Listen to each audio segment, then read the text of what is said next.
apologize for the 20 minutes or so of technical difficulties. I'll be sure to be here as soon as I can.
Well then, okay, so I'll go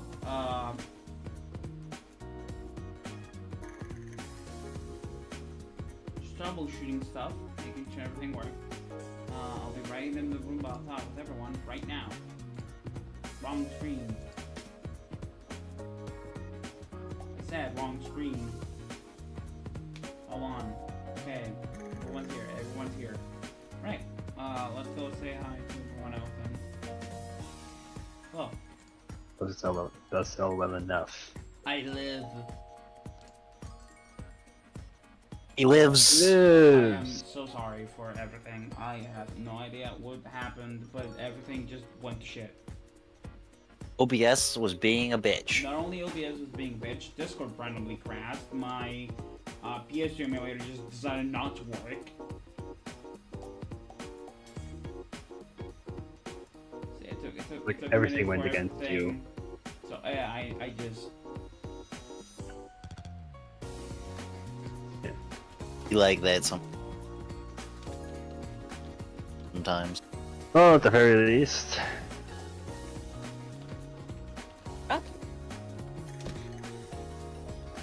hello, hello everyone. No. Hello. So, So the idea box. Allow me to take a brief look inside it. Just you don't need to do that. Okay, so idea box. What could we start with today? I still would have.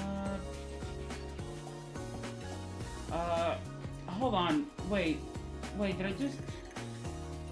I just... Nina? Yeah? Explain a random book about someone's front door. So, I'm not sure how much you guys are aware, but Amazon lets you publish whatever the fuck you want as a book. People can buy this. In 2020, we had a book called what was it called? Something, the coronavirus. Uh-huh. Mm-hmm. It was an erotica, right? Hold on, let me see if I can find it.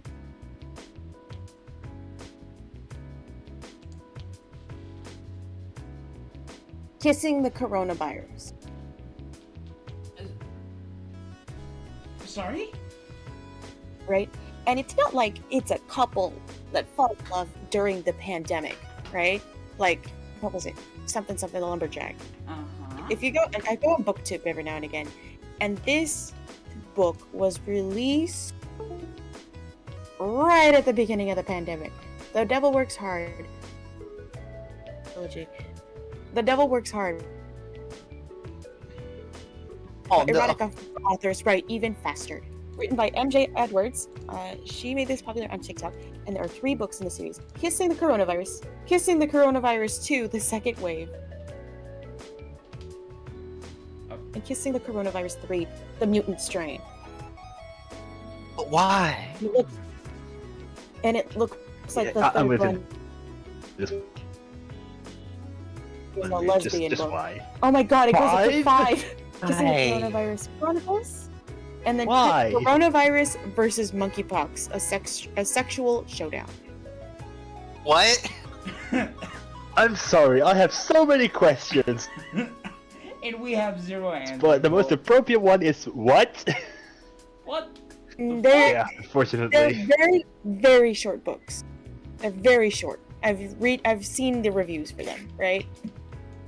And while I myself am not a big fan of erotica novels because I think they're boring as fuck, I think the premises for these books are the funniest shit I've ever seen. But basically, That's if you shit can write insane. if you can write insane shit, Unintended. it will go viral. These books went viral, and the author's like, I don't care, I'm trying to make money during the pandemic. And people bought this shit. How much was the first one? Hold on, how much was the first one? The first one was 99 cents. On the Kindle, it's 99 cents. But if you buy a paperback version, which I don't know why you would, it's $6.45.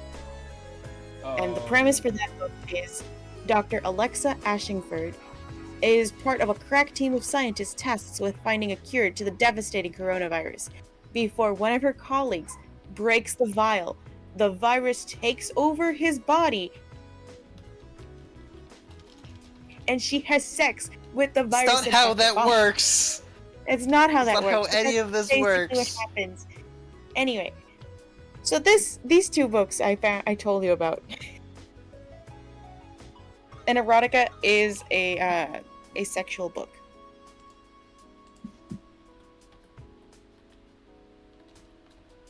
I need to spam the horny Why? be gone mode again. Yeah. Yes. This is stuff that is just so fucking funny to me. This is probably the dumbest thing I've ever heard. Like, No. why? It's not the dumbest thing I've ever heard, Yeah. but it's up there. To believe it, I've heard about some dumb shit. And so I mentioned to you guys on the idea box about a door. The book is called Unhinged, and it is by author Vera Valentine. And it is I think they're about probably unhinged. yeah, it is very unhinged. The Kindle version is 99 cents. Right?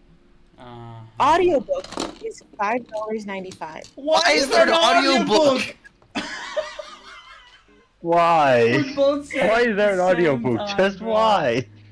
And the paperback version is $9. Why is there a paperback version of a fucking? Oh my god. This is the book that is currently Ugh. rolling all over BookTube and BookTok. And let me read you the summary real quick.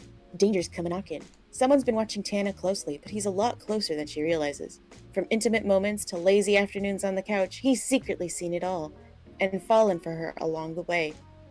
The problem is that somebody else is watching too, and his obsession with Tana is a lot more dangerous. When a man claiming to be her front door enters her dreams to warn her about an imminent threat to her life, Tana initially chalks it up to her weird late-night snacks. But she rethinks things when her earnest visitor insists he's also ready to protect her, in exchange for one hell of a favor. When Tana trades her best line of defense for an unlikely supernatural ally, the threat lurking beyond her apartment hallway starts getting desperate as the law closes in. Can her inhuman companion save her from the threats of humanity, or is it too late for both of them? Unhinged is a paranormal romance story that involves a human woman getting it on with her front door, which later turns into a guy. This story contains a lot of stuff that will probably land me on the naughty list. That's Whoever wrote that needs to be It's locked just in a stupid asylum. Pinocchio. Yeah, it's stupid Pinocchio. Here are some quotes from the movie, from the book. movie? What? I have no That would name be for horrible if yours there was a right movie from this all. Oh god. I need to see a fucking movie from this. Oh my god. No. Oh, I have no name for cease. yours, Tana. I am your faithful guardian and your protector. Nothing more, nothing less. I am your door, and I love you. I'm sorry, but no, Here's another quote. just This reminds no. me. Has anyone ever seen Lost Boss? Here's another Gravity quote. of humanity knows no bounds. Yeah, maybe. Humanity knows no bounds. If I Oh, haven't already been good, I'd be Two. stiff as a board at the sight. I'm never gonna emotionally Oh. recover from this. Something about being Dang. called a good door made my human legs feel weak and shaky. So, the door is a sub. Would you mind if I just jump into the Cease. museum box for now? Cease. Stop. Cease. End this. We are all asking, okay, just stop it. I'm asking to just jump into the box just to rush us for the next idea already. Wait. No, I'm not done. Now we have the. No, you're done. Stop. No, you're wait, done. Hold on. No. Wait. I have used my where's the other one? powers. I made me to stop. No! Mean! That's mean! Too bad. Mean, that Okay, was mean. wait, I need to finish Let the me potato not chicken, and then we finish. can move on. Just let Oh. her finish. I will move on. I'm trying to save us all from this heresy. Yeah. It's too late. Jimmy, I'm still just a static image. I was just vibing with my friends when in my YouTube recommendations I get book top reviews, right? And then Okay, you're telling us how the this all Unhinged happened. came up. Yes, Unhinged came up. And I'm like, Unhinged is absolutely unhinged. I'm like, okay, what is it? So I watched a review. It's about the fucking book of a woman, or of a door falling in love with a person. He's closing into the room, right? And apparently he turns into a human, and they fall in love, and I think it's weird. But it's not as weird as all he wants for Christmas is a fingerling. Paperback, Let's not open $10. that can of worms. Please, no. Kindle What the price is Kentucky 99 Fried cents. fuck is that? Okay, hold on, I'm getting it. There's 2 books in this series. What? And it's about a werewolf. His name is Tala, according to the summary. And werewolves, when they're a certain age, get their soulmates. I don't know how many romance novels you've heard of, but that's a thing that happens that's accepted in romance novel werewolf canon, right? Uh-huh. And his happens to be a fingerling, which is a potato shifter. Which means this man, his name is Frenchie, turns into a potato. What? I'm going to bed. Become Oh, this potato. There's This illustrations. remote thought- Listen, What do you mean books there's are so illustrations? these books are so popular. There's 2 of them. One is Christmas inspired. The other is a regular, like, alpha book, right? It's Alpha's Fingerling Surprise. They are gay. The werewolf and the potato man, they are gay, and there is mpreg in this book according to the tags, and I think it's so fucking strange. Oh, we're starting the room off out strong, boys. I was gonna say it being gay is like Oh alright, man, what a that's not that start ridiculous. this is. And Oh then- man, I was not What? prepared for this. No, none of us were. I don't even know what all the words we just said mean. Mpreg is male pregnancy. Oh, We'll go none through of us more could be things. ready for this. The fingerling, by the way, in the first book, All He Wants for Christmas is a Fingerling, the potato shifter's name is Frenchie. And then in the other one, the Alpha's Fingerling Surprise, the name of that potato is Russ. So they are also gay, and they are also inbred. And I think the internet's a beautiful thing. The internet's weird, man. Welcome to the internet. I'm gonna look around. That's What literally the the most hell appropriate thing I can anymore? think of in this situation. Okay, so we have 3 things. Let's stop before Jimmy gets bonked for TOS. Yeah, I was about to say we have 3 things before I just. We rip gotta pull the whatever that brakes fucking now. was. No, I finished. Any I event. finished. Okay. No more weird things. Okay. We have 3 things from last week that we did not get to fulfill this. That we can fulfill this week. First of all, I wanted to talk about the pink tax. Does anyone know? Does anyone know what the pink tax is? I don't think Yes, so. I do. I get the feeling it's something absolutely batshit insane. It's not that The bad. pink Actually, tax it's pretty mean though. Mina, go ahead. The pink tax. Dude, I'm a woman. The pink tax is things that ideally would be about equal for men and women. Costs more to produce, allegedly, so it costs more in the supermarket. I don't know if you guys have ever seen women's razors, but they are a little bit more expensive than men's razors, despite generally being the same design and material. Basically, things made for women are more expensive than things made for men. Right? We don't It's know like the about this reverse shit. of like men's yogurt. Okay, that was a power move and a half. I just grabbed a mosquito and just squished it with my hand. But that's always fun to As do. you do. Well, I usually slam him into the wall. Or the You table. bitch. But today I just gripped it with my hand and squished it with my hand. It's Yeah, good. it feels powerful. I learned about it the other day before the Roomba of Thought. I was like, oh, that's a weird thing, but I guess it makes not sense at all. It's fucking stupid. I hate it here. If things are made, Yeah. you know, it's like, bruh. Say There's it. some long stream. I think that's kind of interesting. Bolt mentioned last week memories of the first game you ever played. And since it was Bolt's idea, Bolt, you start explaining why. Yeah. So, before there's anything, I just gotta say this. This is not a joke, because why would it be? The first game that I ever played myself was, believe it or not, Red Rescue Team. The reason why I have memories of it is because I still have the Game Boy Micro that I played it on, and we had the choice between either a Nintendo DS or a Game Boy Micro, and me being a 60-year-old dumb boy who didn't understand the difference, not just the Game Boy, why not? It being English, I often ask my parents as well, or my grandparents even, what something was being told within the game, and that's how I kind of taught myself a little bit of English as well as I played. That's kind of I do recall that I just played along and kind of went grinding overboard at the start a little bit, but eventually the story caught up to where I was with my level, and from there it was just fun to play. I can even recall the first time that I tried Kyogre, I just got it immediately. Not even a second chance required, just once. lucky. So yeah. What about you, Jimmy? How about you, Meep?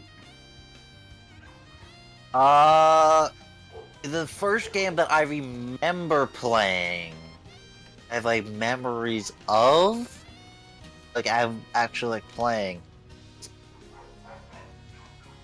I think so. I think the oldest game I have like any memories of actually playing is only like sort of me playing it because my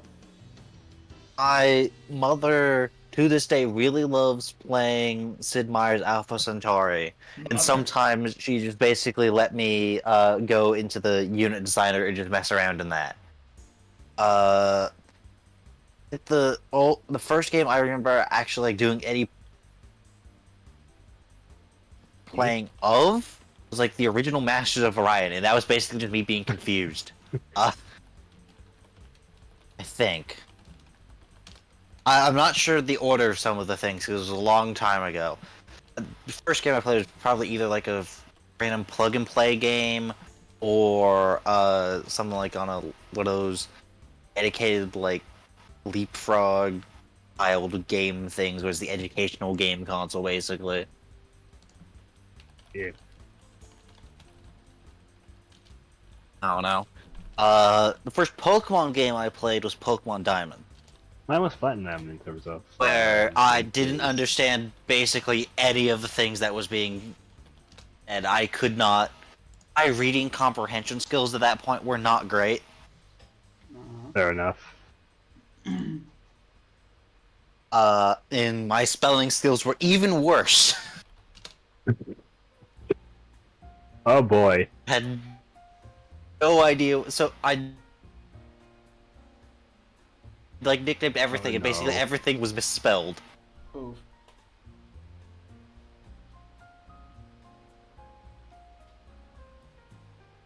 I managed to actually though get Pokemon Diamond. I got 7 of the gym badges, and then I got stuck because I didn't understand how you were supposed to climb Mount Coronet. Fair enough. Mount Coronet is kind of a bitch to climb. Relatively recently, I went back, plopped into my DS, and got all the way to Cynthia. Then I got Cynthia down to just the Spiritomb. All I had left was my starter Pokemon, whose moveset was an Infernape, whose moveset was Hyper Beam, Close Combat, Fire Blast, and Cut. Ah! Well, that's a icky. Needless to say, I ran out of moves that would actually affect Spiritomb. Oh! Ah. And you have no revives, I would assume. Yeah, I'd run out by that point. Ooh. I get no elixirs or anything Pain. either, or ethers. I mean, very much pain. Like I could go back and actually do it. It wouldn't be too hard for me to do, but Yeah, well, now I don't it'll have be my easy. DS with me at school, so. Later, eventually, you have that obligatory run-in with Cynthia that you were completely unprepared for. That's only in black and white too. I never actually got black and white too. No, it was in black and white as well because I had Black it and on white and the black first and one. white too. Yeah. Oh. Well, I never on black and white. I got all the way to the Elite Four, and it was like under level or something, and I never bothered to actually grind up because I was lazy. Sometimes grinding is the worst part.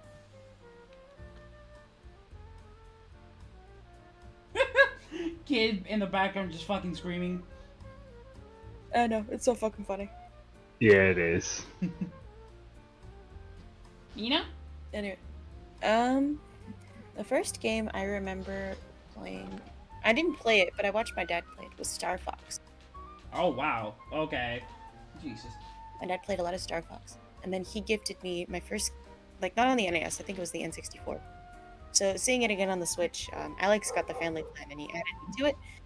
So we were going through some of those games. It's really nice. My dad and I have been going through Star Fox a little bit. But the first game I've ever played was on the Game Boy Color. He gave me my first copy of Pokemon Red and Blue, but I didn't have the link cable to trade, and I didn't have another Game Boy.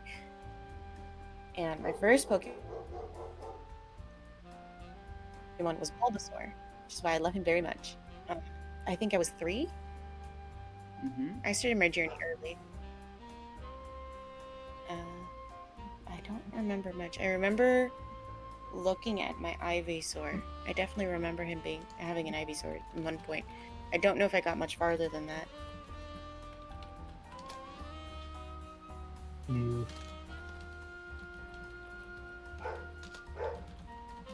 Pokemon's been a lifelong thing for me.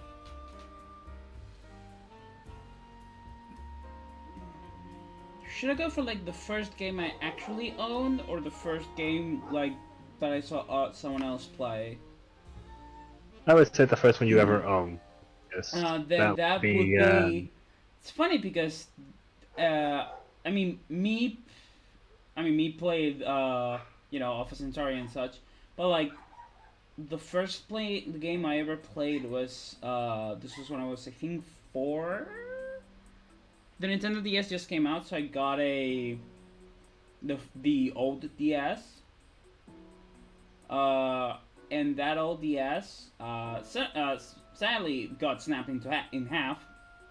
But that's besides the point. The first game I ever owned was Super Mario Advance 4, Super Mario Bros. 3. I don't think I ever made it out of World 1. Ooh. I was not good. I also messed around a lot. I was the kind of guy to fuck around and find out. My first... But like, if it is like memories, even older memories, probably watching my brother play Final Fantasy X, or watching my dad play World of Warcraft.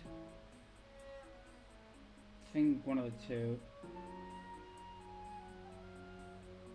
I don't really remember much about my childhood, sadly. This sounds like it too. I also remember like have you all heard of Pokemon Diamond and Pokemon Jade? Not of Jade. Sounds like a fan game, to be fair. Okay, so they were what I think were bootleg Pokemon games for the Game Boy Color. My sister has a copy, like a physical copy, of one of those two games. Pokemon Diamond. Hold on. I'm gonna look it up on my other computer and I'll show you the images. I'm pretty sure it's Pokemon Diamond and Pokemon Jade. And it's like, these games are like sort of unknown, or like people don't really know much about them because, you know, they're bootlegs, so they shouldn't really exist. But for some reason, I think my cousin, who is the same age around my sister, gave her the game, and I think she has it somewhere. but I know for a fact it was like sort of Pokemon-ish battle design, but at the same time, like, you didn't catch Pokemon with Pokeballs. They would just join your team and you had to call them on a cell phone to, like, ask them to fight for you. It was really wacky. And, like, your partner, quote-unquote, Why does that Pokemon... sound like Digimon? Yeah, but at the same time, it's like... Hold on, let me see if I can find an image. And I guess for this Roomba, I'll just remain as just a Pokemon still image. Jade. I think it's Pokemon Jade, but I'm not sure. Maybe. Oh, no, it had to be. It was a green. But Jimmy, I guess for remain a still image, considering. Yeah. Yeah. My parents didn't play games. So the first game I watched was also Pokemon Black. My my disabled cousin played Pokemon Black. Yeah, they were region-locked bootleg Pokemon games. There's a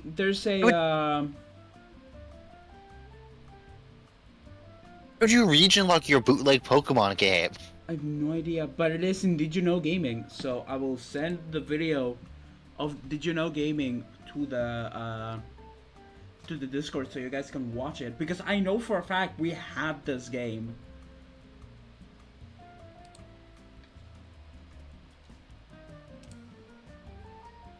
So I'm gonna share this. It's also Aaron Hansen, the person who talks about it. I might ask my sister if she still has it.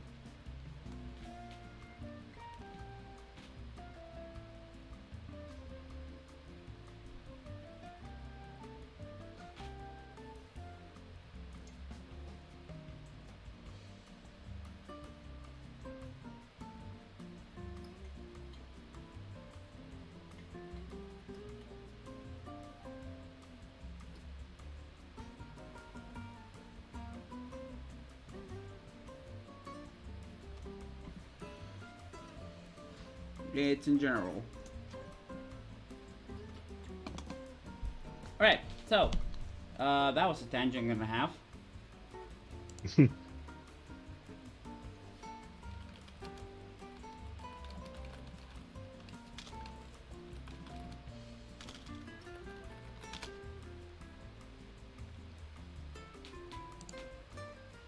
Alright, so next up in the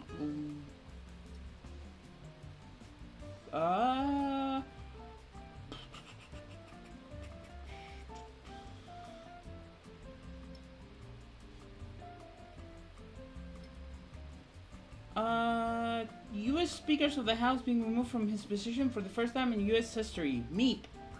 Explain. Yes. So. This is strictly politics. However, it's politics so ridiculous and stupid that it got political commentators break character. Sorry? So what's happened? So I'll get to it. So what's happened is the Speaker of the House is, if you're not aware for the Europeans, is basically, I think the equivalent would basically be roughly the equivalent to the Prime Minister they are the leader of the lower of the two legislative houses elected by the members thereof. And is a member of it that's like elevated by them. Their main job though is they've got two main things to know. They are third in line to be president if the president and vice president both bite the bullet. And their main job is they're the person who manages what goes to the floor of the House for debate and voting and all that. Mm-hmm. So that position this time around, it's generally held by the leader of whichever of the two parties is as the majority. It's held by the majority leader. And it was held by a man by the name of Kevin McCarthy. Mm-hmm. And the thing to note is he's from Party Red, and they had a very, and I mean very slim majority of like 6 seats out of of, of seat count. 435 voting seats. Mm-hmm. Because the territories get seats, but they don't get to vote in it because problems. Anyway, so recently there was an issue where there was the risk of government shutdown. I think I mentioned that last week. Yes, you did. Yes. And how it was averted is Kevin McCarthy reached across party lines to get help from Team Blue to avert a government shutdown. Yeah. Some of the members of Team Red, who are particularly the far end of the spectrum, were very unhappy that he worked with members of the other party and submitted the paperwork to call a vote to get his position vacated. And the members of Team... Yeah. And he only had like a 6-seat majority. And then Team Blue announced they were not going... They were not going to back him up on this. So it's basically... If you can't keep your own party under control, Lamau. Yeah. And so it only needed like 4 members of his own party to go say, yeah, no, leave, and he'd be voted out. And he got voted out. And this is the first time that has ever happened. Speakers have stepped down from the position after losing support of their party in the past, but they haven't actually been voted out for. Now, keep in mind, at the start of this session of Congress, it was like the record for like 50 years for the number of rounds of voting it took for someone to be elected speaker. So it was already off to a very shaky start. And now he's gotten ousted from his position for working with the other party and compromising. You know, bipartisan. Yeah. Stopping the government from, like, you know, shutting down and not being able to do its stuff. And so the people who submitted this was, so Jimmy and Bolt. Yeah. Take a guess which state the congressman who wanted him out was from. Texas. If I had to guess, I would say Florida, but... It was Florida! What a surprise! It was a Florida man. I didn't want to go for the no-duh Florida man. But it was a no-duh. Yeah. So...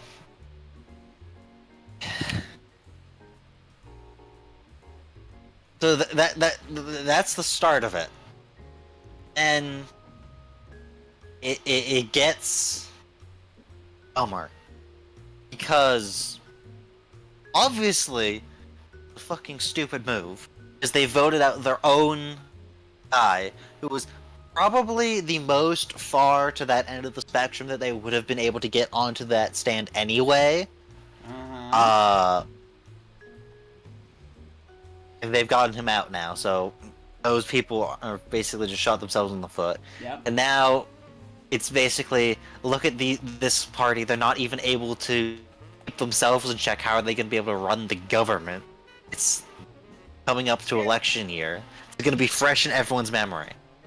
This is a fact that all the like political commentators have been pointing out, including, and the comment is pointed out and making fun of them for, including Fox News. Which is a big deal. Yeah, Because Fox Fox News News, to put in perspective, yeah, Fox News is basically, it's been jokingly referred to as Team Red's propaganda arm. Fox News has been known to suck the titty of the Red Party so fucking hard. The TD has run dry, but they still keep sucking. Okay. Yeah. Goddamn. Yeah. The perspective how stupid everyone agrees this choice was. Fox News political commentators are praising the previous Speaker of the House for their ability to manage things in basically the same situation with the same size majority. The previous Speaker of the House was a Democrat. It was Team Blue. Uh-huh. That Fox News, who praise a member of the other party Bro. because A lot of the of people who vote Team Red also are the people who refuse to acknowledge when they fucked up and are wrong. And so those people who they vote in are exactly like them, and they will refuse to acknowledge that this was fucked up and wrong. And they just keep And- self-destructing. and it's gotten so bad. There's like actual like on like television there was like an interview with one of the other Team Red people who didn't vote to get him out, and basically he's like saying, yeah, these guys who were doing this have like been trying to call me out. You know what? Screw you. If you have such an issue, come down to my office. I will fight you. That is fucking He, This is not the first time political office holders have, or people in the government have tried to fight each other either. Oh, that's no, there's a understandable. fairly famous incident of someone on the House floor physically attacking someone in the in Congress. Like, it's happened multiple times actually. You know? You would think Doesn't this would surprise me. awaken.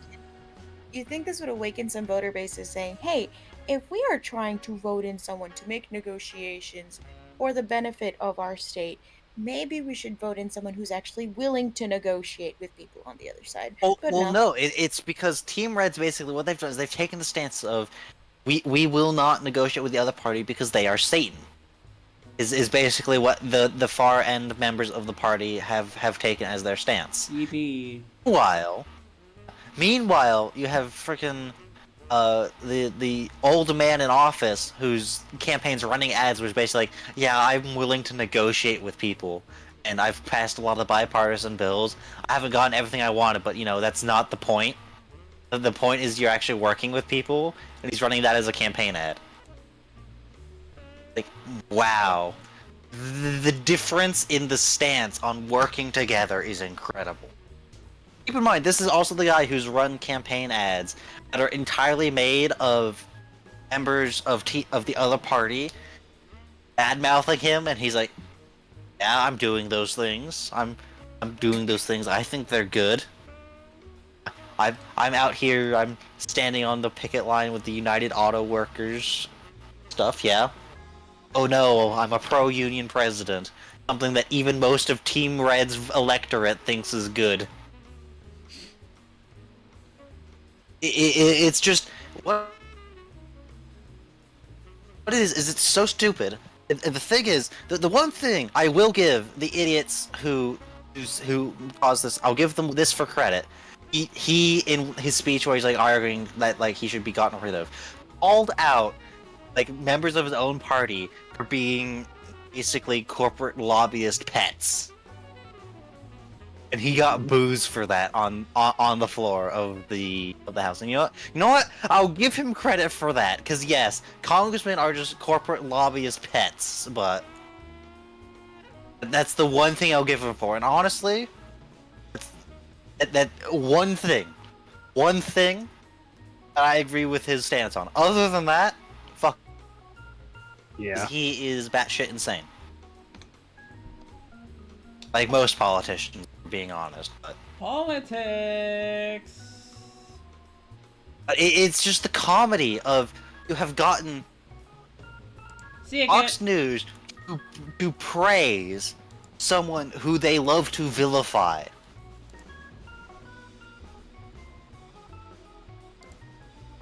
Because of how stupid this whole shenanigans have been.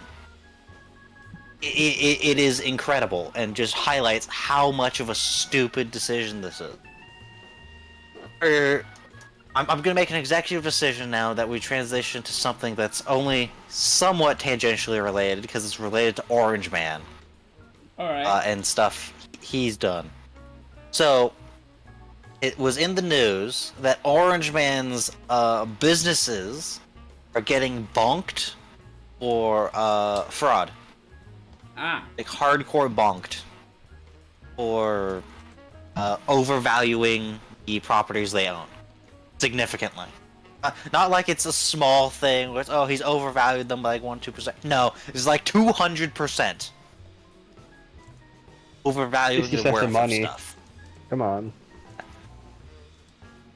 And it's and he's like, and also just lying and so much shit. And it's like, it's a bunch of legal specifics. It's like economic law. It's like really complicated, but point is, it's not just that this is happening. It's also his lawyers for it have been fucking stupid. Oh? Like one of them, like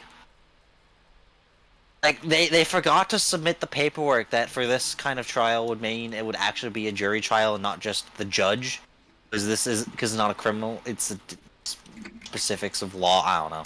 It's a kind of thing where you don't automatically have a jury trial, because it's corporate law, I guess. And the lawyer just forgot to put the paperwork in to make it a jury trial. They submitted the same argument like 3 times.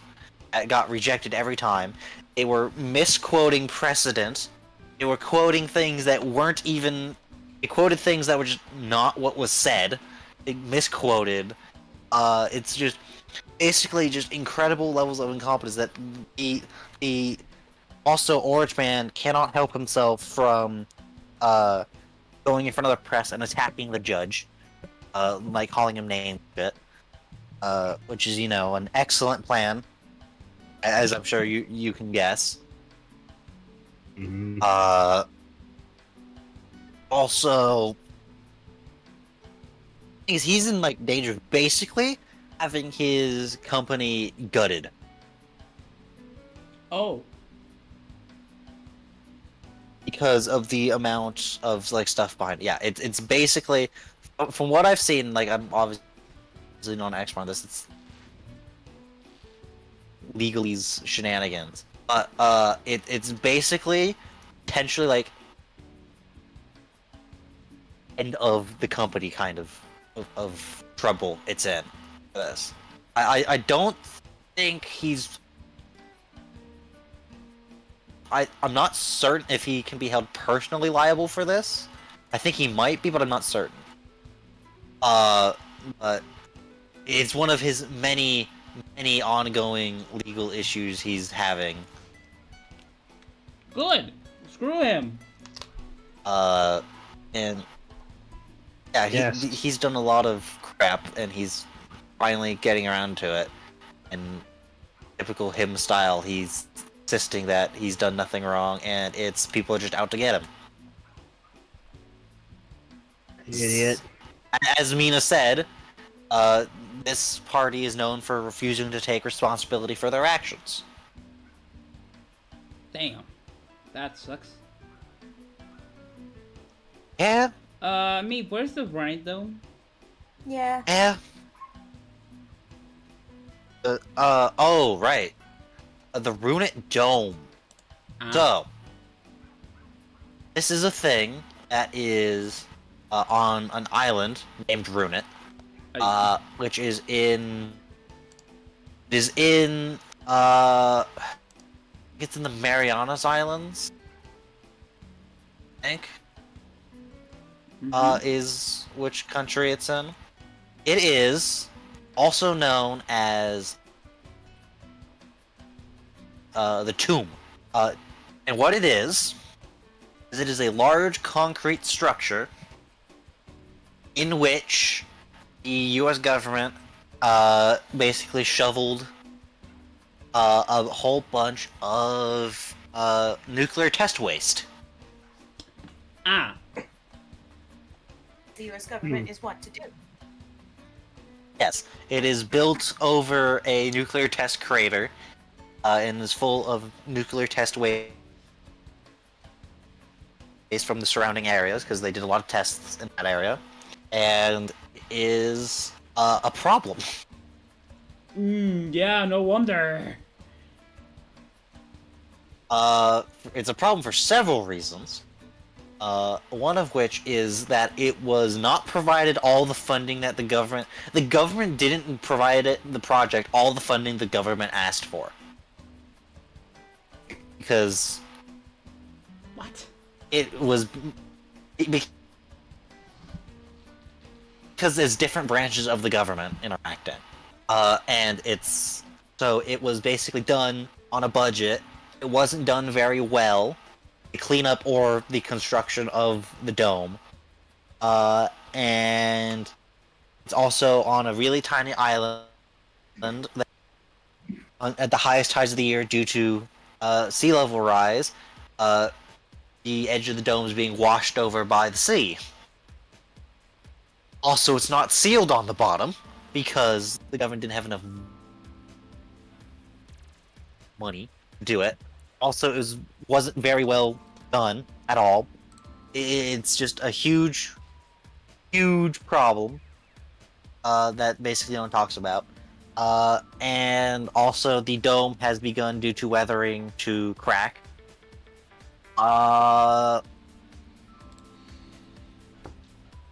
Also, the government managed to get itself out of basically all financial responsibility for it because of a treaty with the country that it's in from like 40 years ago, in which the U.S.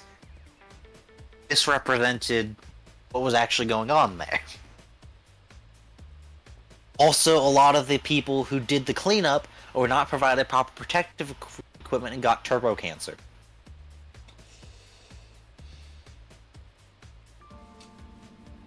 Is refusing to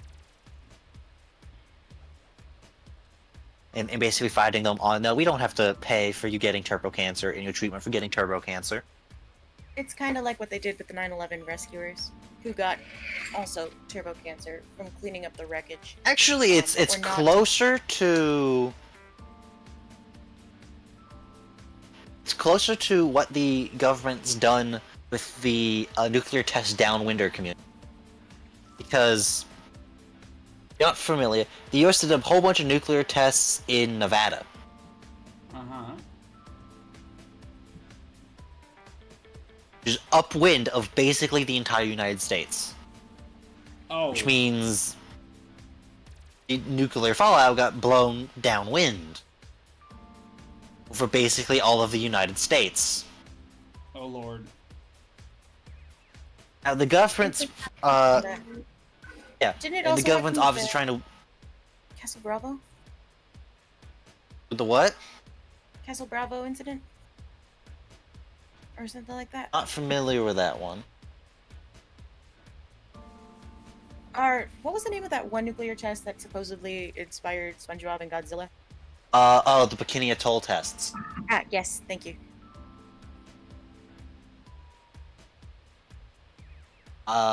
I think, yeah, that one is a kind of similar in what's happened. It was actually close to the Ruin It Dome, and all the tests that went on there. Is lived on islands. Anyway, so the downwinder thing is the government has eventually agreed to pay out compensation to people, assuming they lived of the affected place and got a list of like one of like 15 diseases that are different kinds of cancer. Like, bruh. It's like basically it's unless you're like first or maybe second generation, living in like Nevada, Utah, or Arizona, fuck you. Keep in mind alright, keep in mind, it's not like this only affected those places. Because it's a documented thing. One of the first groups to figure out the United States had the atomic bomb was, it was Kodak, the camera company.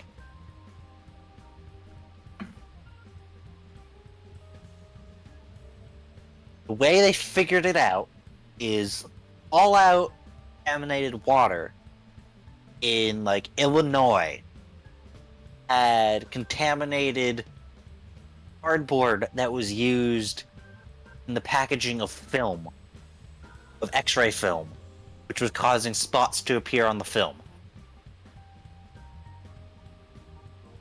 Sorry? Hold on, repeat that Yeah. sentence? One of the first groups to figure out that the United States had developed the atomic bomb and had like detonated one, because the first test detonation was passed off as a normal ammunition explosion. One of the first groups to figure out the truth was a camera company, because one of their paper mills that made packaging or X-ray film for like X-rays had splotches appearing on like dots and stuff appearing developed on the film, and one of the scientists was looking at it is like, oh, this is caused by these materials. He managed to figure out what they were. Okay. Like, oh, these could only be caused by a nuclear detonation, which he knew was a thing, because this guy also was someone who had been involved in the Manhattan Project. Go, oh, we must have finished. And, like, wrote to his friends who were still working there. Was like, yo, I found this evidence of your work in Illinois, because fallout had fallen out in the rain, which was in a river, which was used to get water for making the packaging boards, the paper. Ah. Well then, I hope that person didn't suffer any consequences. Oh, no, he didn't. Oh. He was fine. It's very small amounts with very short half-lives. It was more they only noticed it because it was messing with the products. Oh, was more talking about CIA? Or something the like? Oh, no. He's someone who'd worked on the Manhattan Project. He was fine. He literally he told his friends about this who were actively working. They're like, oh, this is interesting, and they like wrote back and forth to try and do some science related to it. Hell yeah, science. The bigger thing was later, the company threatened to sue the government over it when the government was doing a lot of nuclear testing after the war. It was contaminating their stuff, and the government was like, how about you don't take this public and we'll give you a bunch of money. You don't tell the American people that this is a problem and we'll give you a lot of money. And they're like, sure. Because people want money. Yeah, because, spoiler alert, corporations love money. It's not a spoiler if it's obvious. Joke. That is the joke. Yep. It's just the Mr. Krabs, hello, I like money. Yeah. Okay, so...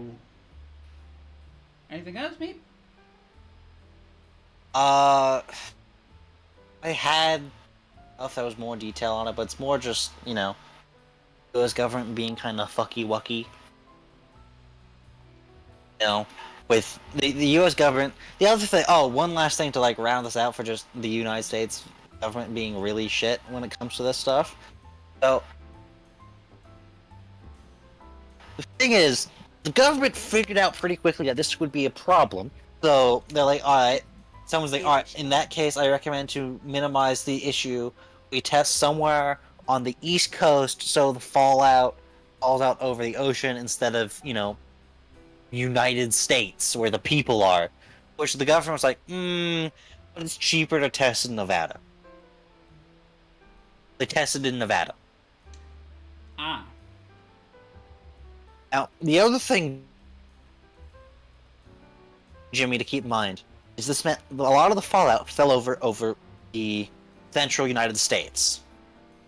Mina, what is the primary industry of the central United States? Agriculture. Oh fuck. Yup. Immediate. Oh fuck. Yup. Just immediate. Yeah.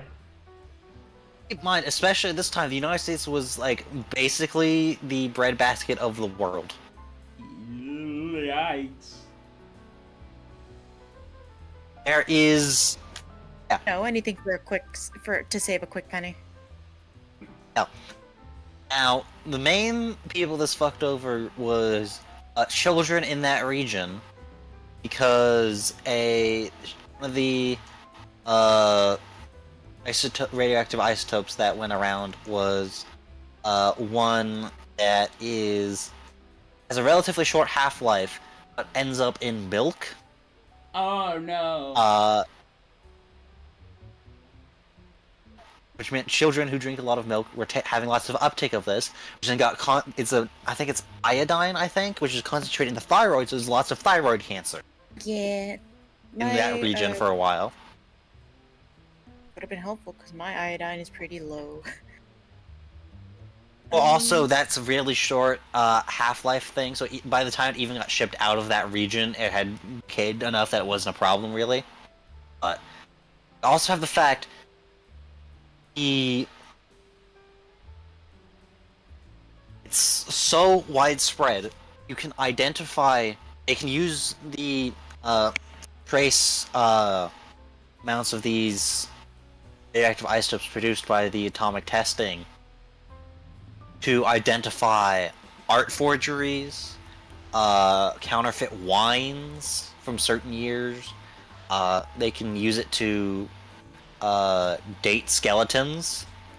Spooky, scary skeletons. Yeah. Because who would have thought there's radioactive elements in your bones? Yeah, that's carbon dating, isn't it? Yes, but that's different. It's slightly different. But that's similar but different. Yeah, but it's actually something that's actually relevant because due to vast carbon emissions, it actually fucked with carbon dating for really recent things that makes them seem a lot older than they otherwise actually are. Yeah. And then this process of the radioactive stuff has been used to correct for that, basically. It's just... And obviously that's something that's not just the US. The US hasn't the only people who did nuclear testing. The US just did it in places that was really irresponsible. So basically, the conclusion Meep has come to is that no, there are no aliens in Nevada, it's just the residents that's been irradiated. No, that's actually something completely different. Hold on, then. Hold on. Well, I'm gonna go grab something to grab. The aliens in What Nevada, about that? the aliens in Nevada thing. You're listening Yes, to Petito. the aliens in Nevada thing is related, but it's also not. So that's related to Area 51, which is so named because it was the nuclear test areas were numbered. Area 51 was never actually used for nuclear testing, but it was numbered for use in it. And the government ended up repurposing it as a test facility for new aircraft, prototype aircraft, which sometimes got seen flying around and no one knew what they were because they were top secret prototype aircraft. Identified flying objects. And some of them looked really weird because there was like the prototype stealth aircraft and stuff like that. Which also obviously didn't show up on like radars and shit. So if you're like, oh, there's UFOs, obviously that means there must be aliens. Especially since, you know, it's a top secret facility that's the government for a long time refused to acknowledge existed. It was like, I think it was Obama was the first president to actually acknowledge Area 51 existed. Even though it was like the most publicly available government secret imaginable. That this was a testing facility for prototype aircraft, and it existed. Because, you know, it's literally fucking visible on Google Maps. Really means they've moved stuff out of there at this point. Well, no, they still use it, but it's kind of it's government's given up on pretending it doesn't exist. Area 51? Yeah. Like, yes, it's a thing. It exists. The fact that... How long was it? Calm when down. people tried to Not that big a raid deal. It's Area where we test our 51? new planes. I think that was funny. That was like a Nice meme. beans. That was the highlight of that year. Was it 2019 or 2018? 2019. I don't remember. All the years just kind of blur together at this point. Yeah. Old, dude. Fuck hell. Shall we move topics? Aye. Mina, what do you think? What happened with your YouTube? Mhm.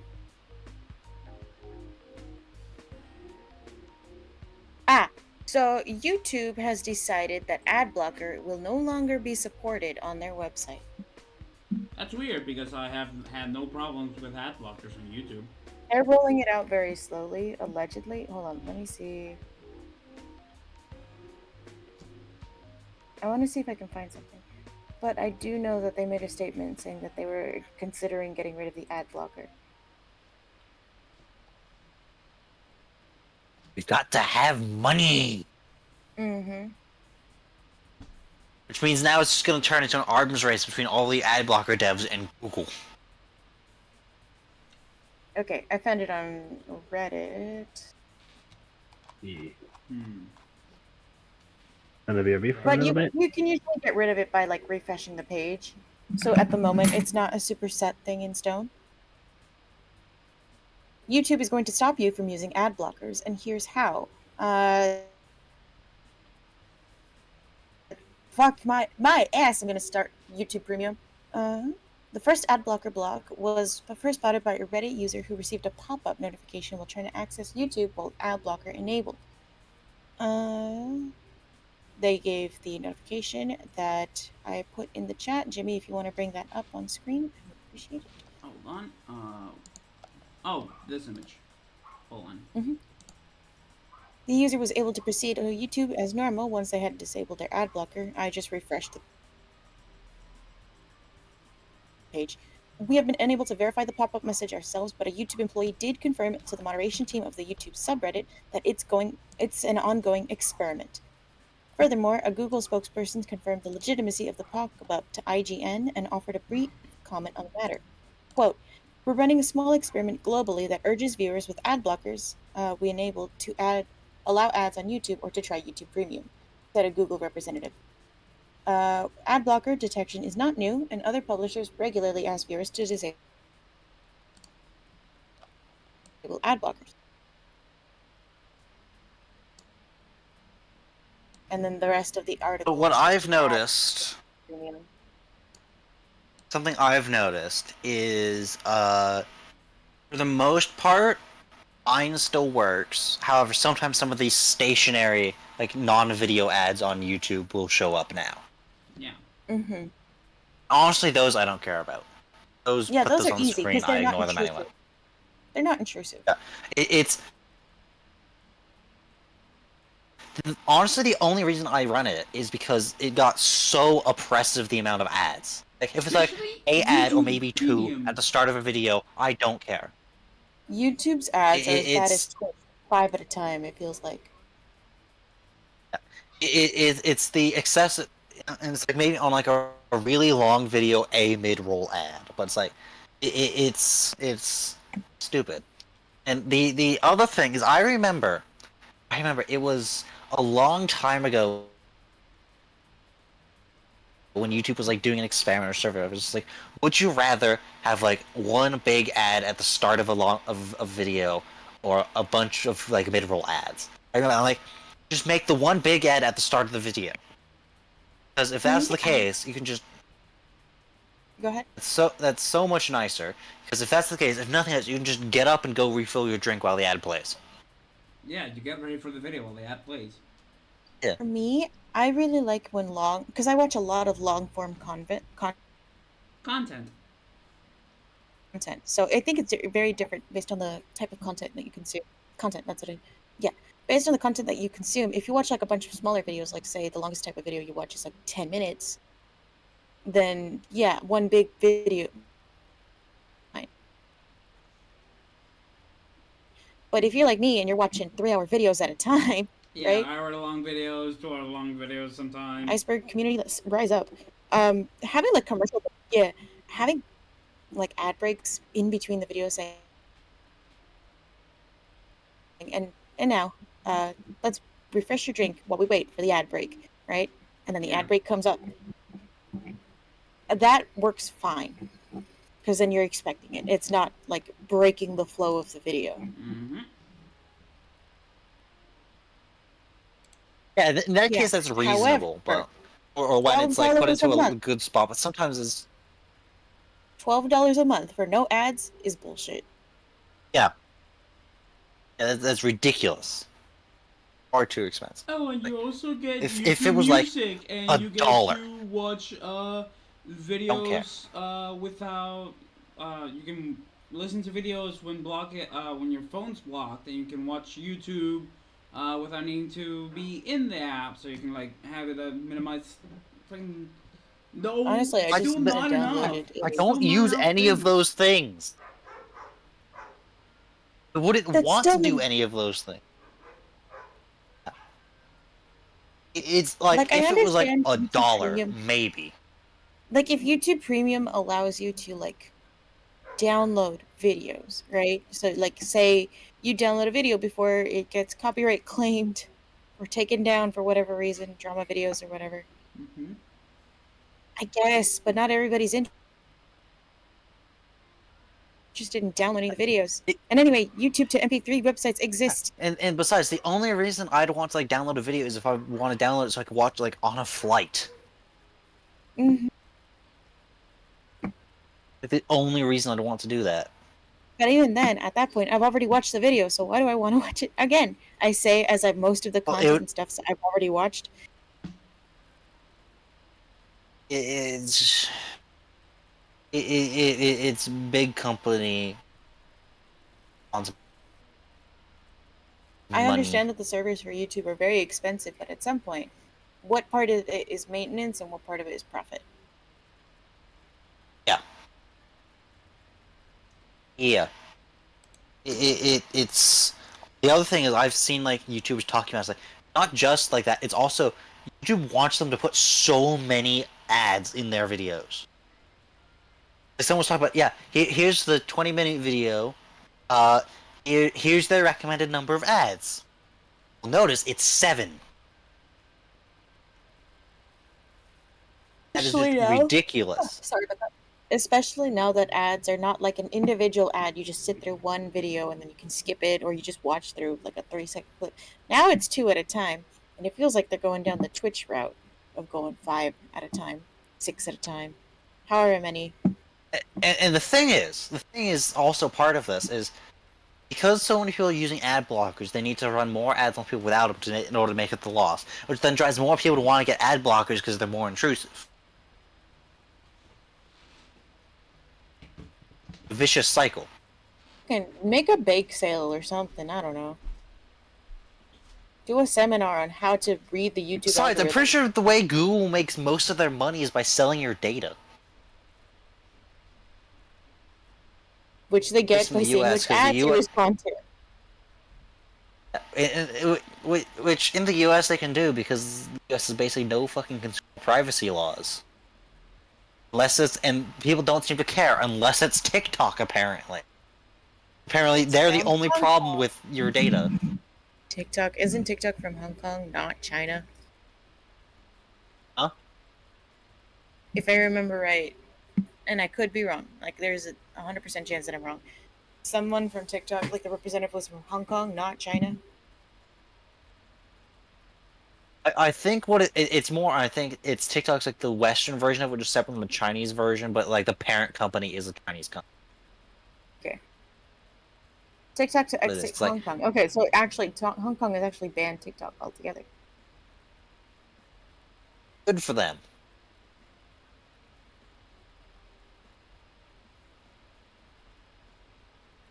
Uh, it's just like the whole thing is like when there's a lot of talk like banning TikTok, it's like some of the people are like, why don't you just have a consumer privacy protection law instead of specifically going after this one? Because as we all know, American companies would never steal your data. Isn't that right, my friend Google? Pizza.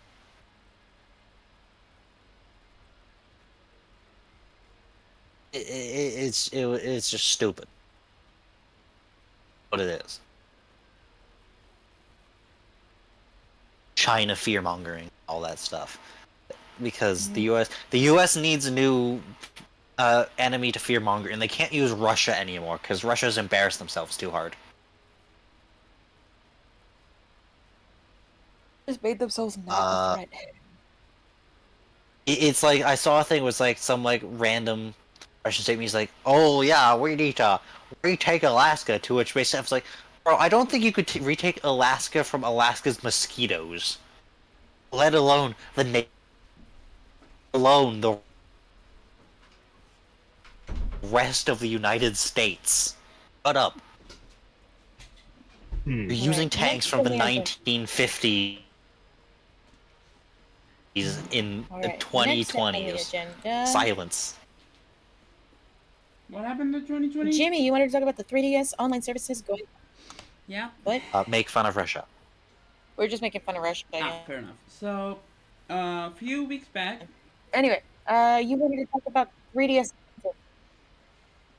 So a few weeks back, I saw a tweet from someone quoting tweet Nintendo, telling us that the 3DS online services would be terminated by April of 2024.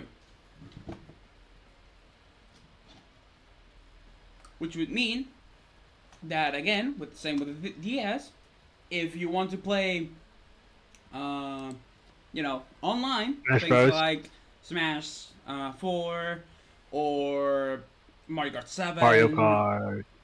games like that, you would have to resort to fan-made servers, basically. Which is something that has already been worked on. Because of course it would be. Doesn't Nintendo generally really not like when fans do things on their own? And they shouldn't shut down things that fans like. But that's the situation we're in. So, I mean, you think they'd be making enough money with Nintendo Online to keep the servers up? no, the problem is they don't I want you understand. playing with the 3DS already. They want you to move on to a Switch and buy the Nintendo Online system. That's why they're shutting down the 3DS systems, online system. Isn't like the sequel to the Switch gonna be coming out before too long? If we're being real, how old's the Switch now? They've been more than 5 years away. I think 6-7 years. I think this is 6. I think it came out in 2017, 2018. 6-7 years. Yeah, so they probably got the new console coming know out they before released- too long. For Tears of the Kingdom, I know they released an OLED Switch for that game, which is the revised version of the Switch, the competitive Switch, if you would. Basically the DSi, Is Joy-Con drift? Is it still affected by Joy-Con drift? probably. Probably. How have they not fixed this yet? Not even the Switch I have no Lite idea if they. can't get away from Joy-Con drift. And the Switch Lite is 7 fucked because if you get drift on that one, years. you can't replace the Joy. Did a thing for so long. Well, guess who has a Switch Lite with slight downward drift on his left side stick? You do. I do.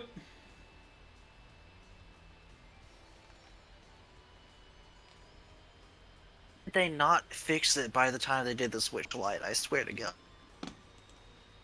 It's at this point they're just purposefully neglecting to do it.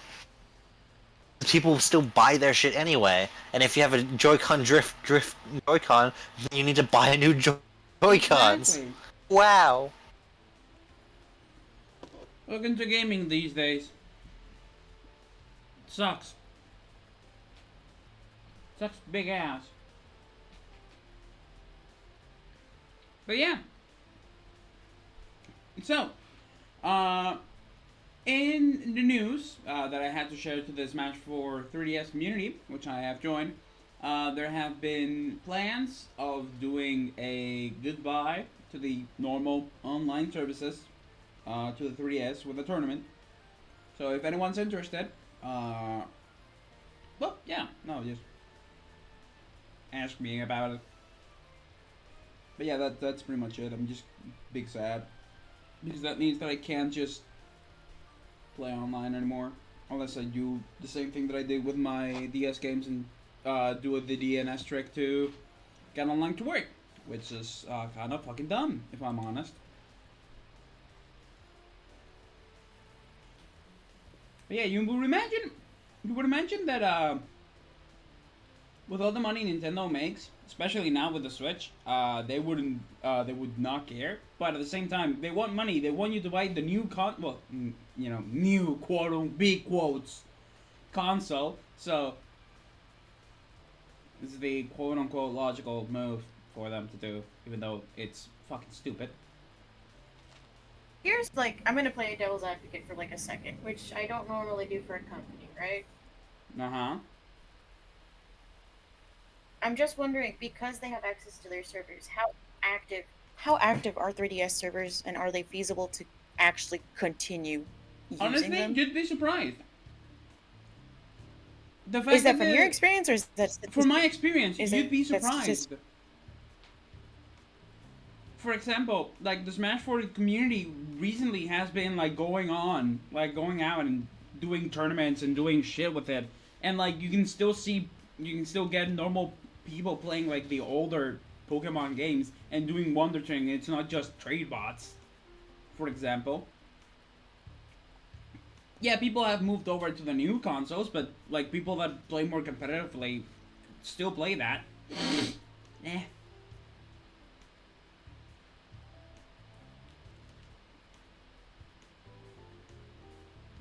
Things kind like I said with YouTube, servers are expensive, especially when you're ever growing. But if it's ever shrinking, right? Because everybody's on the Switch at this point. Not Yeah, that's why I said that even though it everybody, sucks, but it makes there's sense. a much larger demand for the Switch than there was for the 3DS. It makes sense. It's just sad, Yeah. right? It's just damn, you know. Mm-hmm. So keep in mind, this is the same company that provided really basically free tech support for the Nintendo Entertainment System for 40 years until they literally were running out of spare parts for it. All right, same company that did that. Trying to clear some room in the storage unit. Nintendo's fucking weird, dude. It's the weird out of the three companies, but it's the company most people like playing. Because, it has the more family-friendly games.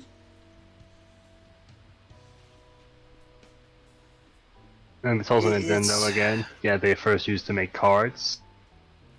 Yeah, they did do Hanafuna cards in the big 1800s. Three game. Out of the big three game companies, who do you think touches the least grass? No. Nintendo? I wonder what else there's to talk about. Yes. For now. Knowing the Japanese cultural affinity for overworking themselves. Then I'd go with Sony. Because, they're both the same. I mean, most likely their players. Whose player bases touch the least amount? Oh, player base. Oh, player base. PS2. PlayStation players. Sony. We're going Sony. Yeah. We're going Xbox. We're going Nintendo. I think I have to go with Sony, just because Microsoft FIFA. has a much wider variety, I think, of gamers. So you're more likely to have people who actually touch grass. And again, Microsoft does does own have Minecraft. Hey, we're thinking the same thing. Yeah, but Minecraft is in So, like every Minecraft console, has and a that's lot of technically young- PC. Oh, it's owned by Microsoft. Xbox. So and Microsoft owns most PCs. So Yeah. here's the thing though, Minecraft is played by a lot of youths who, at least in the U.S., generally have lawns at their schools so they can touch grass.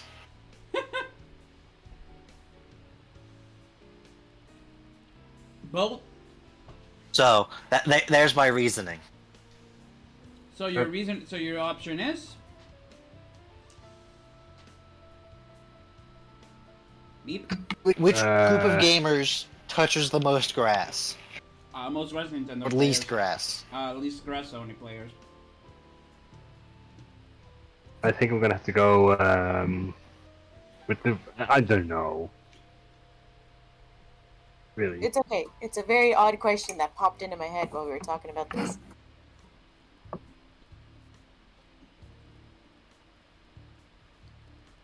I feel like it's gonna be Sony because I like think we're the when you Fortnite think kids debating this. sorry. Well, you think Sony? You No, usually wait. Here's a counterpoint. Who owns Sonic the Hedgehog right now? If it's Microsoft. It's clearly whoever who owns Sonic. Their gamers touch the most grass because they can't play Sonic games because they all suck. All the recent ones have been terrible. All the recent Sonic games have been terrible, from what I understand. I mean, Even the Sonic fans, like, yeah, all the recent ones have been shit. I've heard the Frontiers has been really good, but the DLC is stupid hard. Anyway, now for something completely different from the idea box. Keep it moving. Yeah.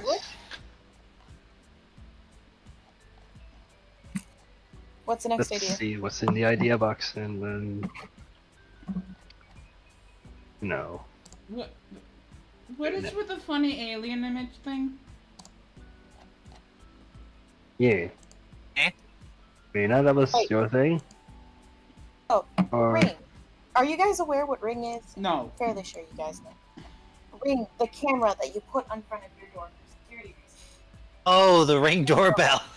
Yes, they're willing to pay $1 million for footage of a live alien. That's the tweet. I shared it with my friends who are all alien obsessed people, right? Oh, brother. It was fantastic. They're excited. My friend's like, find me a husband, y'all. What?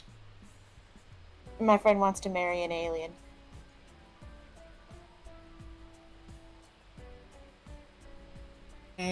Naturally, Sus. I sent my friend and I, a different friend and I, started dicking around with that idea, and I sent this in the chat.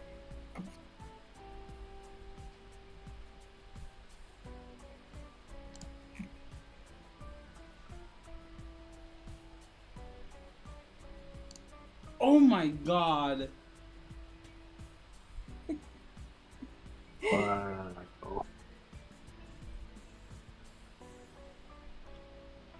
To which this was the reaction, and it was so fucking funny.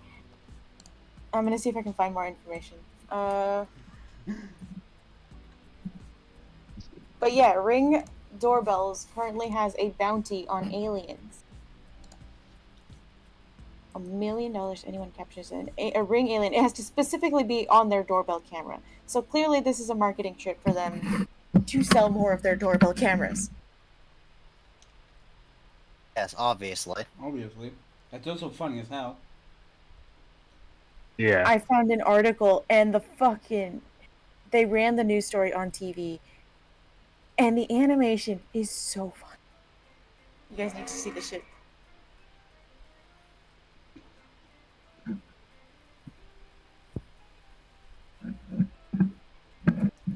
Ring owners have until November 3rd to turn in their submissions, which will be reviewed by a meteorologist and astrobiologist. The winner will get a 1 million grand prize paid out in 50,000 yearly installments for 2 decades. Skeptins can win too. Ring is also offering a $500 Amazon gift card for the most creative fake. Who's creative fake? Oh no. So yeah, my 3D animators. If you can make a realistic alien, You know what to do. you know what to do. That's $500 in Amazon stuff. God damn. Oh, wait, hold on one second. The rights for Sonic the Hedgehog.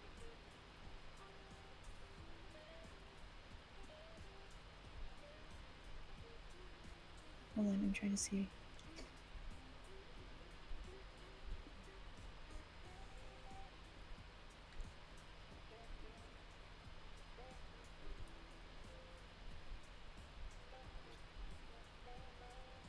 This article is more than 10 years old, so it's probably not that great. I'm trying to find who owns the rights to Sonic the Hedgehog. Who owns Sonic the Hedgehog? Owned by Sega. Sega. Alright, who owns Sega? Who Sega owns is its Sega? own company, I think.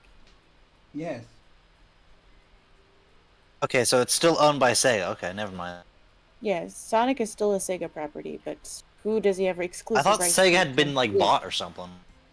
I They thought just so stopped too. making their own consoles because they kept sucking. They do have Yes. Paramount. Nintendo's ready for acquisitions. The future of Sega in the wake of the Microsoft Activision deal. 2022.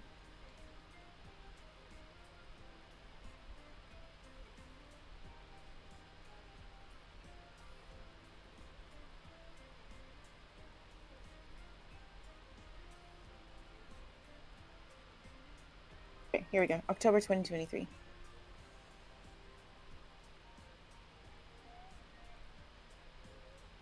Okay, Sega is still owned and operated by Sega Enterprises. They are not owned by Nintendo, Sony, Microsoft, Disney, or any other company at this time. But the other consoles do have the rights to Sega games.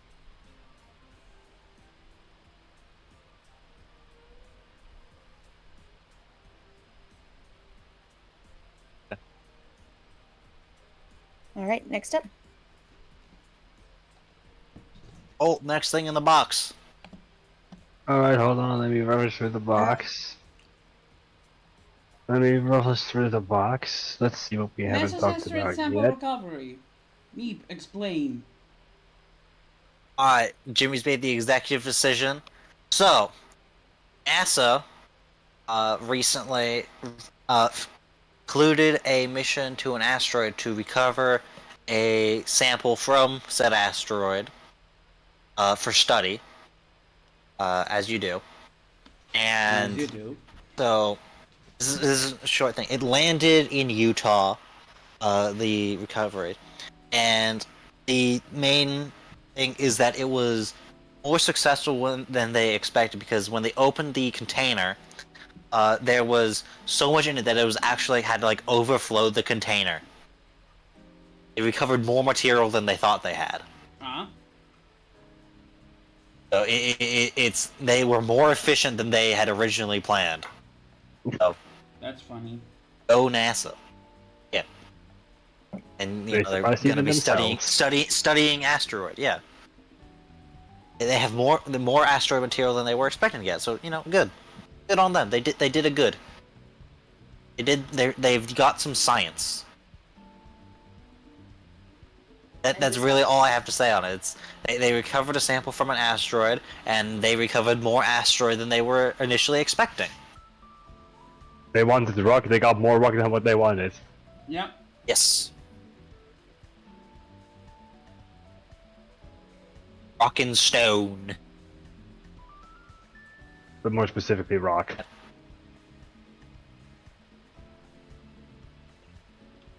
Anyway. Next thing in the idea box, because I don't really have much else to say on it. It's more just good news from the Jimmy. realms of science.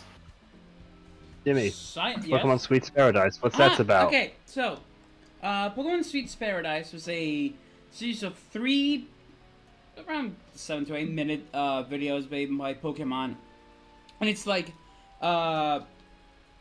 basically cooking, like sweets, and it is done adorably. If you find it, you will probably find it in the kids channel of the Pokemon company. But recently, I saw that there was a trailer for another installment of similar styled videos, where there was a camping trip. I learned this because I saw a fucking Sprigatito in the trailer of like cat, and then I found the videos. Cat. And the videos themselves are very cute. The style of the Pokemons are adorable. I would hug them all. And like, he makes like a lot of like sweets and desserts throughout the 3 videos, like one chef, and it is very cute. I will share the link later to the videos, because since it's Pokemon Kids TV, I can't really share them because YouTube Kids.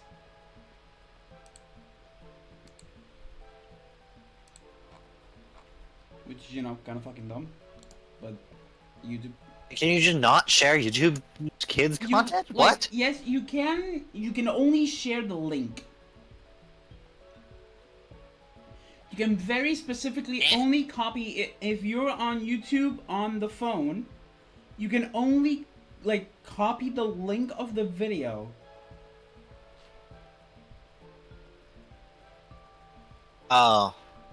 Okay, it's weird YouTube app stuff because you're using it on your phone. Okay. Yes. Oh, it's a separate app? No, I mean, it's Remember, YouTube Kids had Kids its own- videos on regular YouTube.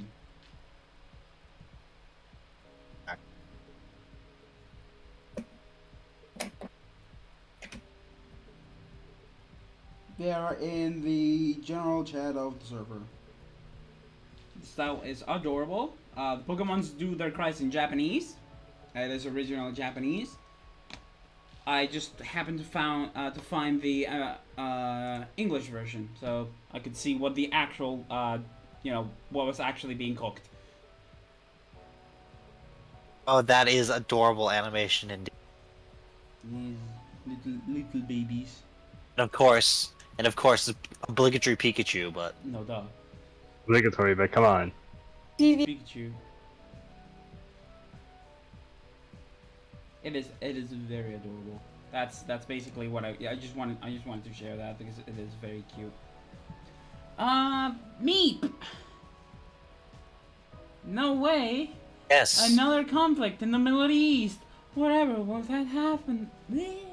Whatever has happened Yes. now. Shit has occurred once again in the insert- Middle East. Shocking face. Over things caused by the Europeans. So basically, Mina's also somewhat aware of it because there was some discussion in Mina's server. So Israel is in conflict with a group known as Hamas, which is, I think, a Palestinian group. I want to say. believe so, yes. Am I correct on that, Mina? Who launched an attack on Israel because those two groups have been in conflict for quite a while, and both sides have been quite awful to each other. Both sides want control of what is now Israel. They both are claiming they have rights to it. And there's a bunch of other stuff with it. It's very complicated and very messy. understand that basically either side is really in the right over it, because both sides have notoriously been real assholes about it to each. And that Hamas's launched an attack on Israel over it. Last I saw, like the current estimate's like 600 people have died. Oh, fucking hell. And it's basically just both sides are continuing to be really terrible about it. Like it's a long-standing thing, and it's basically entirely related to the Europeans having to stick their grubby fingers in everything after World War II, running shitty borders and forcing stuff on the people in the region with no regard for those people who are already in the region. So it's terrible for everyone involved, really. Yeah. I don't know much details on it. A lot of the details have been very scant. I've seen some things where apparently some of the Israeli military defense systems have been not working properly or something. I don't know. It's just, long story short, shit's going down. And both sides are continuing to be kind of shit about it. It's probably only going to get worse. Partner came out unscathed. I expect Israel is probably going to come off better off because Israel is known for kicking all kinds of ass, but this is the country that's fought basically all their neighbors simultaneously and won quickly. So they have a track record of being fairly good. However, I'm pretty sure Hamas operates in a kind of insurgent style thing, which is a thing that's just always basically impossible to deal with. So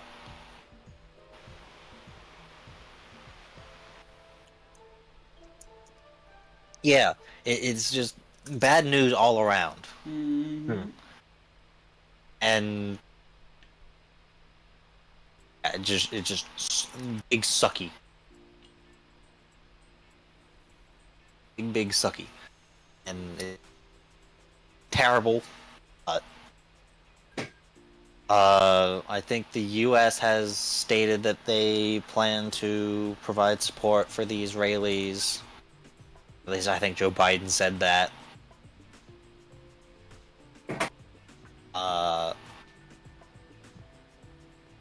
The US and Israel have gotten along pretty well for a while. Mainly because Israel's like the only state in the region that doesn't actively hate the US. Spoiler alert, the Middle East doesn't really like the United States in general. Who would have guessed? Mm-hmm. Like, even the ones that kind of like the US butts heads with all the time. Like, Saudi Arabia is generally relatively friendly with the US, but Saudi Arabia is also currently price gouging oil, which historically isn't the best plan. But, you know. Take that as you will. So, I don't know. Shit sucks. The other thing is, the Saudi monarchy is also notably good friends with Elon Musk, so there's another reason to dislike them. So, who here is knowledgeable of the new poll that Minecraft made for new mobs? I am Oh, familiar they're doing a mob vote again? Yes. Yes. So, the 3 new mobs, mobs, that you could choose from are crabs, Voices. which if you kill crabs, you may get an item that will give you more range when placing and taking off blocks, which would make building much easier. Ooh. Then Do they not drop crab meat? what? Do they not drop crab meat? I have no idea yet. I only know that. I only know what I'm telling you. Armadillos, which not only are they adorable, but it may be the only chance we have to get wolf armor, which is something Minecraft fans have been Ooh. asking for years. And then there's penguins. And I Oh. have seen Twitter blow up angrily telling people to boycott the vote so every single one of the mobs makes it in. Because it is things that are super useful for Minecraft, but it is forcing to a vote that You've might... actually given people a choice that people actually want all of them. I mean, penguins is funny, but they mostly want armadillo and crab because A, more range is good for building, makes things so much easier, and B, wolf armor is an item that has been requested for years. So yeah, I found, right now I was looking through Twitter and I got reminded of it because I saw like a tweet that says, currently obsessed with Minecraft union propaganda on TikTok because people unionize to end the mob vote. And there's like... Just add them all. Comments. Jesus. Sorry, motorcycles. Yeah, and it's like, the images look like communist propaganda. And it is very funny. About. Is that all of them?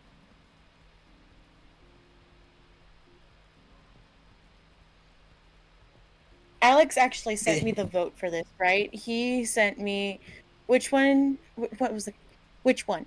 And it was crab, armadillo, and penguin. And he never told me the context for this. He sent me the Twitter poll, right? Yeah. I don't go on Twitter for shit anymore. I just look at memes. I didn't see the Minecraft thing, so I'm just like, oh, I like penguins the most out of these three animals. Well, now you know context. I have So no I'll idea choose what the... penguins. Not telling me any of the context. Now context. And I'm yelling at him currently. I made Mina angry. Oh boy, I made the Mina angry. It's not angry, it's just like bruh. That's why I said angry, not angry. No, it's not angry either. That's not the correct word. Shocker. Yeah, I guess I could talk about this. The other day, my mom specifically, told me, I think it was Thursday morning or Wednesday morning, she was like, hey, we're planning about going to the cinema. How do you feel like going to the cinema? And they were like telling me that they were going to watch the new Pour Out movie. And my family, which is partly me and my mom, really liked Pour Out. Especially the David Suchet era of like long episodes that are like from the books. I was like, what the... And she told me it was Thursday. And I was like, I didn't really have anything to stream on Thursday. It's Pokemon, but I didn't really have anything planned for that. So I was like, yeah, sure, I'll go. I am here to inform you it was a good time. The movie was very good. I still don't know the Nice. title of the movie, sorry. I think it's Murder in Venice? Or like Crime in Venice? It's like really loosely based on a book, but it's like very loosely based on like names. And then it's on Halloween. That's pretty much it. We. No clue. We. No clue, but I'm glad you enjoyed it. Yeah, it was a good movie. And then we went and ate at a Tagliatella, which is basically a Italian chain restaurant. Good shit. It was good shit. Of course, I will not spoil anything. When in because- Rome, eat at Olive Garden.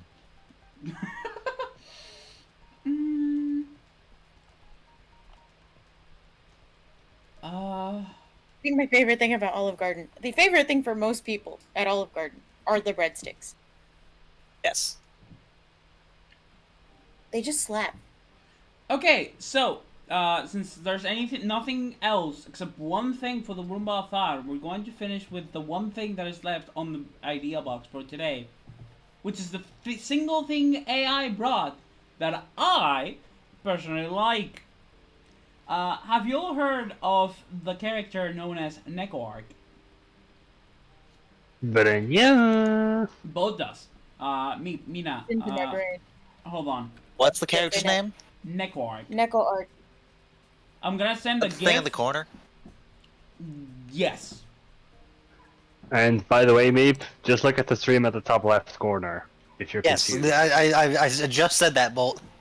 He did just say that. There's a little gremlin. So you all know how lately there's been like people doing AI covers of songs with like voices from like Plankton and Mr. Krabs and Peter Griffin. I just got a few of Dovensmeerch. I have been basically listening for like half of the music that I've been listening for the past week for absolutely no reason has been covers from songs from Nekoark. And I find it both hilarious and kind of a problem. Because it's like some of these are like not that great, but there's a couple in particular that I'm like, holy shit, they're so well made. Like, I genuinely listen to, like, unironically listen to and like. Oh boy. Mina. Well, I get to something new. Mina. Oh, actually, something sort of related to that of like the new versions of old stuff. So something saw relatively recently was. Are you familiar with the TF2 SFM animation Heavy is Dead? I have heard of it. Heavy is dead. Yes. So some mad lad got a bunch of the voice actors together to have the official voice actors of Yeah, I the saw that. animation. Oh, it is good. Yeah, Mimic. I think everyone here knows Mimic, right? Yeah. That would be the last person to have learned from Mimic. He's a good friend of ours. He told me, what I told him about the Nightguard covers was like, I'm also very happy that this kind of thing happens because of Team Fortress 2. He told me about, this. Let me see if I can find... And he's like, I told him... TF2 is the fucking immortal game. Fair. Oh, can't forget TF2 other video game voice line constructors. Those are really useful for a lot of people, especially in the case of something like Team Fortress 2, where the entire voice cast isn't present with us anymore, so we can't do what Short does and get them together to do stuff in character. I respond with Soldier, because Soldier's voice actor, who was also Peppy Hair, passed away a couple of years ago. He died of COVID, didn't? Yes, Pretty yes, sure? he did. I think so, yeah. And then, and he's like, Scout's voice actor is doing something in his personal life. Though he did say if Valve ever needed him again, he would accept 100%. And NG's voice actor saw TF2 just another job, and is continuing his acting career as much as he can, and we'll know what happened to Solar's voice actor. Also, I learned that Heavy and Demoman have the same voice actor, and Pyro and Spite have the same voice actor. I'm pretty sure like the announcer is like the wife of one of the other voice actors. Of the sniper, I believe. Yeah. Oh yeah, hold on. I need to. Okay, I found one of those songs that I unironically listen to. And come to think of it, Sandwich Saga. Sandwich. All right, that was a meme. Okay, Mina. What are those holes? Let's see. I still have to talk about the murder, the recent arrest. Oh, the arrest of fucking Tupac. Yes. So I'll do the holes first, and then I will do Tupac. All right. So, this article I found was pretty old. 2019. They have been finding weird little micro depressions and holes on the seafloor here in California. There is no evidence to show that they are made from fluid or gas. The larger ones, known as pockmark, average about 175 meters, almost 600 feet across, and 5 meters deep. They're nearly circular and fairly even spaced. Some of these pockmarks were initially discovered by MBARI scientists in 1999 during a seafloor survey using ship-mounted sonar. Over the last few years, additional surveys revealed over 5,200 pockmarks spread out over 1,300 square kilometers, making this the largest known pockmark field in North America.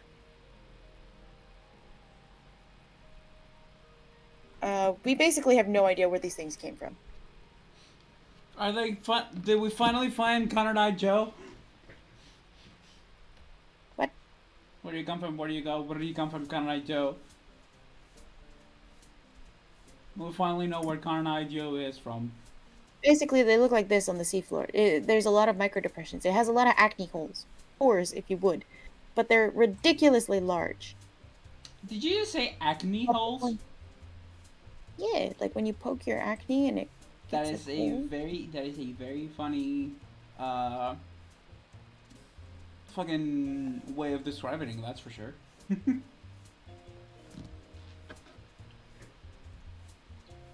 Based on the observations, researchers hypothesized that microdepressions were relatively recent features that were excavated by local seafloor currents. Because the sediment on the seafloor in this area is so soft and, quote, fluffy, the researchers speculate that even the movements of fish hiding out the microdepressions could stir up the sediment, allowing it to be carried away by currents. Huh. Bookmarks and microdepression in this area are both holes on the seafloor that occur in softer sediments, but they are morphologically distinct. Now, the cause and persistence of the pockmarks still remains a mystery, but we find no evidence they were created from gas or fluid on the seafloor in recent past. They are recently formed erosional features. They are not incipient pockmarks, which means they were not pushed onto the floor. They were lifted. So yeah, apparently that's all over the Central California coast, in the deepest parts of the ocean. That is definitely an interesting thing. Yeah, it's very strange, and I think they're interesting. The ocean's so weird. I wouldn't go down there myself because I have a fear of voids, but I love the ocean very much. Voids? Yes. So going into the the depths in Tears of the Kingdom terrifies me because it's inky black and I can't